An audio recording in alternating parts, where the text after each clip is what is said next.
Firman-Mu adalah jawaban atas hidup kami. Firman-Mu pernyataan kasih-Mu di tengah-tengah kami sekalian. Dan urapi pula kami semua, baik yang ada di sini, yang mendengar siaran langsung, radio, video, internet, kaset, VCD, dimanapun berada. Urapi semua Tuhan untuk mampu mendengar firman dengan baik, mengerti, percaya, yakin akan firman, bahkan mampu mempraktekkan firman-Mu dalam setiap hidup kami.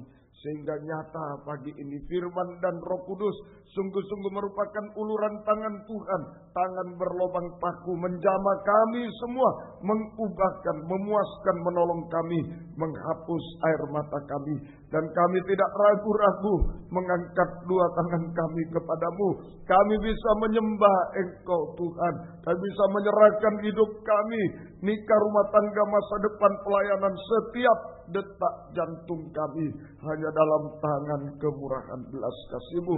Kami merasakan pelukan tangan Tuhan.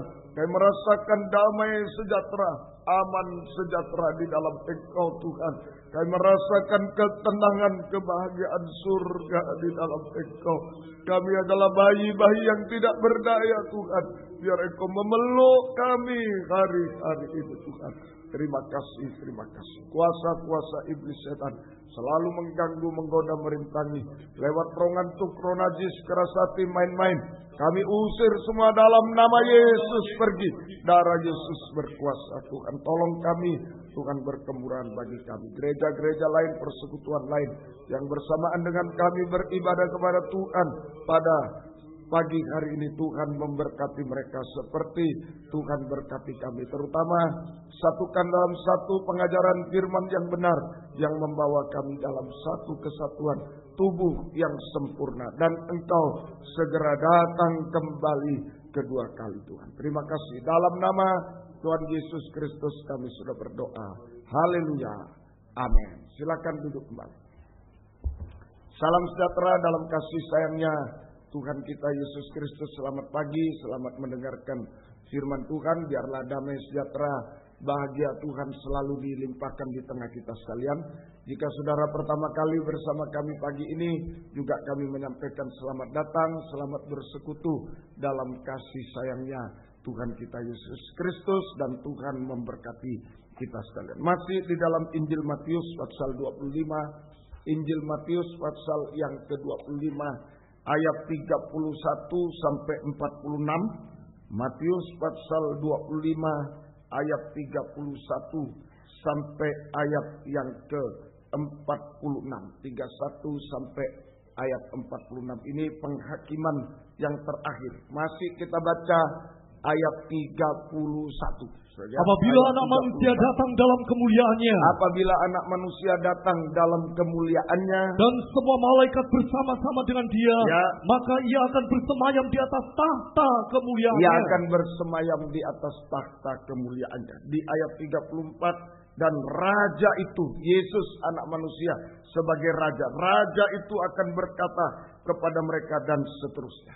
Jadi di ayat 31 ini menunjukkan suatu Yesus tampil dalam kemuliaan sebagai raja segala raja. Raja di atas segala raja.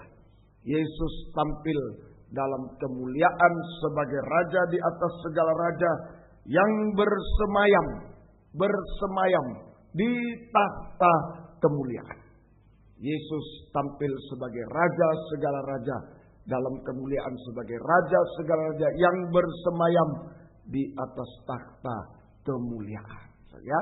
Nah, kita sudah pelajari satu bagaimana Yesus mencapai tahta. Tidak segampang itu satu ya. Untuk mencapai tahta kemuliaan, maka Yesus harus menempuh jalan kematian, kebangkitan, baru kemuliaan. Untuk mencapai tahta kemuliaan, maka Yesus harus menempuh jalan kematian dulu.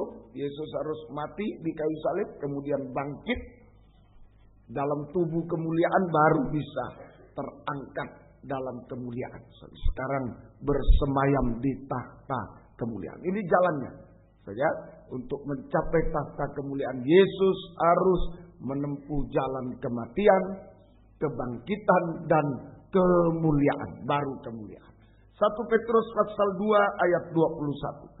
1 Petrus pasal 2 ayat 21. Sebab untuk itulah kamu dipanggil. Nah, kita juga dipanggil supaya apa? Karena Kristus pun telah menderita untuk kamu. Yesus sudah menderita untuk kita sampai mati di kayu salib. Terus dan telah meninggalkan teladan bagimu. Meninggalkan teladan bagimu. Supaya kamu mengikuti jejaknya. Supaya kamu mengikuti jejaknya atau jalannya. Jadi kita dipanggil untuk mengikuti jejaknya atau jalannya Yesus. Yaitu jalan kematian, kebangkitan, dan kemuliaan. Supaya kita juga mencapai tahta kemuliaan bersama Dia. Ya, jadi tadinya Yesus datang ke dunia, mati di kayu salib, bangkit, naik ke surga dalam tubuh kemuliaan, sekarang berada di dalam tahta kemuliaan. Kemudian Yesus memanggil kita semua. Supaya apa? Supaya kita mengikuti, hanya mengikuti jalannya, bukan cari jalan sendiri, susah. Mengikuti jalannya, mengikuti jejaknya. Itulah jejak kematian, kebangkitan, sampai juga nanti kita berada di tahta kemuliaan bersama dengan Dia selama-lamanya. Ayo saja, jadi pagi ini Tuhan memanggil kita untuk ikuti jejaknya. Jangan menyimpang sedikit pun. Kalau menyimpang tersesat. Tidak bisa sampai di tahta. Ikuti dengan jelas. Jejak kematian, kebangkitan sampai kemuliaan. Sehingga kita bersama dengan Tuhan. Kita juga mencapai tahta kemuliaan. Bersama dengan Tuhan selama-lamanya. Nah, salah satu praktek bagaimana sih mengikuti kematian, kebangkitan, kemuliaan pada hari Kamis sudah diterangkan secara detail. Pagi ini saya prakteknya bagaimana sih ikut.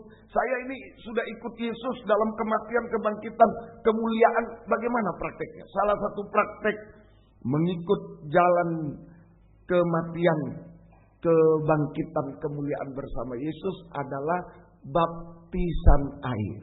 Saya ulangi, salah satu praktek mengikuti jalan kematian, kebangkitan, dan kemuliaan bersama Yesus adalah baptisan air. Baptisan air. Saja, mari kita baca dalam Roma pasal 6 ayat 1 sampai 5. Roma pasal 6 ayat 1 sampai 5. Saudara yang belum baptisan air, dengarkan, bulan depan akan ada baptisan air supaya jelas, bukan ikut-ikutan masuk baptisan air, bukan ikut, tapi sungguh-sungguh mengikuti jalannya Yesus. Yang sudah baptisan air, dengarkan juga, dicocokkan. Apa dulu sebelum masuk baptisan air benar saya mengikuti Yesus benar-benar? Kalau tidak benar belum dibaptis juga itu. Sehingga kalau hanya sembarangan masuk baptisan air belum dibaptis kita itu. Sehingga harus betul-betul mengikuti jalan kematian, kebangkitan, kemuliaan. Salah satu prakteknya adalah baptisan air. Mari, Roma 6 ayat 1 sampai 5. Jika demikian, apakah yang hendak kita katakan? Ya. Bolehkah kita bertekun dalam dosa? Bolehkah kita bertekun dalam dosa? Sudah percaya Yesus, bolehkah bertekun dalam dosa? Supaya semakin buruk, mungkin angan-angan kita tidak baik, pikiran kita tidak baik. Nah, ini harus bertobat. Kita harus bertobat atau mati terhadap dosa-dosa. Mulai dari dosa-dosa di dalam hati atau angan-angan pikiran. Harus bertobat. Kemudian dosa-dosa dalam perkataan yang dusta, sia-sia itu. Dan dosa-dosa dalam perbuatan. Nah, ini bertobat. Ini kematian, mati terhadap dosa atau jalan kematian. Bertobat, percaya kepada Yesus dan bertobat, mati terhadap dosa, jalan kematian. Kita harus mati terhadap dosa-dosa, mulai dari hati, angan-angan pikiran, dosa-dosa dalam perkataan, dan dosa-dosa dalam perbuatan. Mati semua, bertobat. Ya, semoga kita bisa mengerti. Ini syarat masuk baptisan air. Mati. Ya, prosesnya bagaimana? Bagaimana saya sudah berbuat dosa? Kok bisa mati terhadap dosa? Kok bisa bertobat? Prosesnya mendengar firman. Jadi orang mau masuk baptisan air itu harus banyak dengar firman. Bukan, aku tidak mau ke gereja, nanti baptisan saja. Wah, nanti hanya ikut